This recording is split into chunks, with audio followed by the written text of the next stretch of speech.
अगर मैं आपसे कहूं कि भारत का एक राज्य जो कभी दुनिया के सबसे अमीर राज्य में आता था, आज विकास के दौड़ में पीछे छूट गया है, तो क्या आप मानेंगे? जब अंग्रेज भारत आए थे तब बंगाल भारत के जीडीपी का 40% कंट्रीब्यूट करता था। 1750 में ब्रिटिश ऑफिशियल रॉबर्ट क्लाइव ने कहा था कि बंगाल का मुर्शिदाबाद की समृद्धि लंदन से कई गुना ज्यादा बड़ी है। बंगाल में व्यापार, उद्योग और संस्कृति सब अपने चरम सीमा पर थी, लेकिन आज वही बंगाल पर कैपिटा इनकम में नीचे क्यों? क्या यह सिर्फ आर्थिक गिरावट है या सोच और नीतियों की भी हार? यह सिर्फ इतिहास नहीं, एक चेतावनी है कि अगर विचारधारा जमीन से कट जाए तो समृद्धि भी इतिहास बन जाती है। तो आइए समझते हैं, बंगाल की गिरावट सिर्फ इकोनॉमिक्स नहीं, माइंडसेट की भी कहानी है। मैं Harshal Usari, political researcher and game of power book का ऑथर, आपका स्वागत करता हूँ। तो जल्दी से इस चैनल को सब्सक्राइब कर लीजिए एंड बेल आइकॉन पर क्लिक कीजिए। बंगाल की पॉलिटिकल लीडरशिप, लेफ्ट फ्रंट से ममता बनर्जी तक, इंटेलेक्चुअल इलिट्स, ट्रेड यूनियन, सिटीजन और हम सब सिटीजन, यह एक इकोसिस्टम की कहानी है जहाँ हर लेयर रिजल्ट को शेप करती है। बंगाल हमेशा से थिंकिंग स्टेट रहा है, जहाँ रविंद्रनाथ टैगोर की संवेदनशीलता है, स्वामी विवेकानंद की चेतना है और सुभाष चंद्र बोस की वीरता है। लेकिन जब आइडियोलॉजी एग्जीक्यूशन से बड़ी हो जाती है तो प्रोग्रेस रुकने लगती है और फिर इतिहास असर दिखाता है। 1947 पार्टीशन बाद बंगाल की जूट सप्लाई चेन टूट गई। रिफ्यूजी क्राइसिस ने पूरे स्टेट की अर्थव्यवस्था हिला दी। 1952 प्राइड इक्वलाइजेशन पॉलिसी के कारण एडवांटेज खत्म हो गया। 1977 में लेफ्ट रूल शुरू हुआ। कम्युनिस्टों की शुरुआत स्ट्रांग थी, लेकिन बाद में लेबर स्ट्राइक, बंद, घेराव और बंगाल में फैक्ट्रीज बंद हुए, इन्वेस्टर गायब होना शुरू हुए और एक इंडस्ट्रियल हब साइलेंस में बदल गया। आपको सुनकर शौक होगा कि भारत की आईटी कैपिटल कलकत्ता बनने वाली थी, लेकिन कम्युनिस्ट के जिद ने इसे ये होने नहीं दिया। यह सिर्फ पॉलिसीज पैरालिसिस नहीं, बल्कि मिस्ड अपॉर्चुनिटी का दर्द है, और हर मिस्ड अपॉर्चुनिटी एक लॉस जनरेशन बनाती है।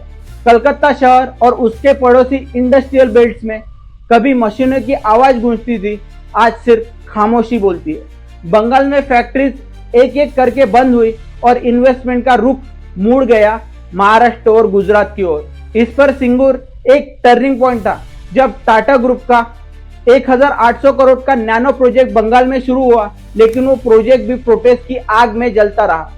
टाटा को बंगाल छोड़ना पड़ा और दुनिया को एक स्ट्रॉन्ग मैसेज गया, बंगाल में इन्वेस्ट मत करो। एक बात समझे, इन्वेस्टमेंट सिर्फ पैसों से नहीं, वो ट्रस्ट से आती है। एक फैसला और बंगाल की एक गलती, जो सिर्फ एक प्रोजेक्ट नहीं था, वो ट्रस्ट गेनिंग अपॉर्चुनिटी थी, जिसके कारण बंगाल के पूरे इकोसिस्टम का फ्यूचर बदल गया। बंगाल की कुछ हार्श रियलिटी भी समझे। ओवर इंटेलेक्चुअलाइजेशन, जहां हर बात पर डिबेट है पर डिसीजन हमेशा डिले होते हैं। प्रोटेस्ट माइंडसेट, जिसने बंगाल को एंटी इंडस्ट्री इमेज दे दी। बंगाल में नैरेटिव पॉलिटिक्स इकोनॉमिक प्रैग्मेटिज्म से कहीं ज्यादा बड़ा है। इसी कारण बंगाल में कहानियां जीती पर ग्राउंड रियलिटी हार गई। इंटेलेक्चुअल कल्चर ने सवाल पूछना सिखाया, सोचने की ताकत दी, लेकिन आंसर्स कभी इंप्लीमेंट ही नहीं हुए और इन सब का सीधा असर दिखा। हर साल लाखों स्टूडेंट अपने ही राज्यों को छोड़ते हैं, इन्वेस्टमेंट कम होता गया, राज्य पर कर्ज बढ़ता गया और एक थिंकिंग स्टेट धीरे धीरे अपॉर्चुनिटी लूजिंग स्टेट बनता गया। जब सिर्फ आइडिया डोमिनेट करती है तब ग्राउंड रियलिटी पीछे छूट जाती है। जब पॉलिसीज आइडियोलॉजी से ड्रिवन होती है तब प्रैग्मेटिज्म कहीं खो जाता है।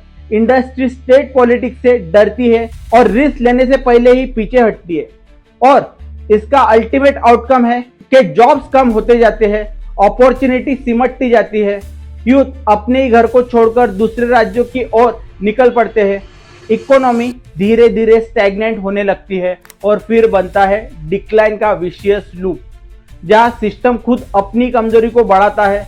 लो ग्रोथ, हाई डेट और गिरता हुआ कॉन्फिडेंस, जहां हर फेल्योर अगले फेल्योर को जन्म देता है, जब तक कोई एक बोल्ड डिसीजन इस पूरे साइकिल को तोड़ न दे। लेकिन पूरी कहानी एक तरफा नहीं है, ट्रूथ थोड़ा अलग है।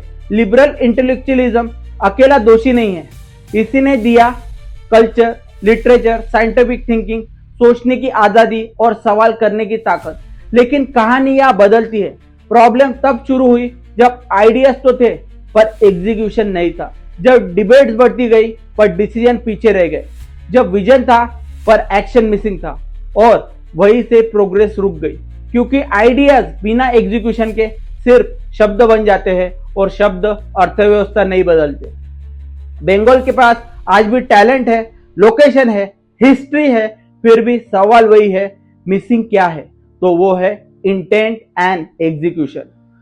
जब इरादा मजबूत नहीं होता और फैसले जमीन पर नहीं उतरते तो पोटेंशियल भी धीरे धीरे खो जाता है। जब सोच एक्शन में नहीं बदलती तो इतिहास भी आपको नहीं बचा सकता। कमेंट में बताएं कि बंगाल वापसी कर सकता है, क्योंकि हिस्ट्री आपको मौका देती है, गारंटी नहीं। और पहला कदम क्या होना चाहिए? Thank you.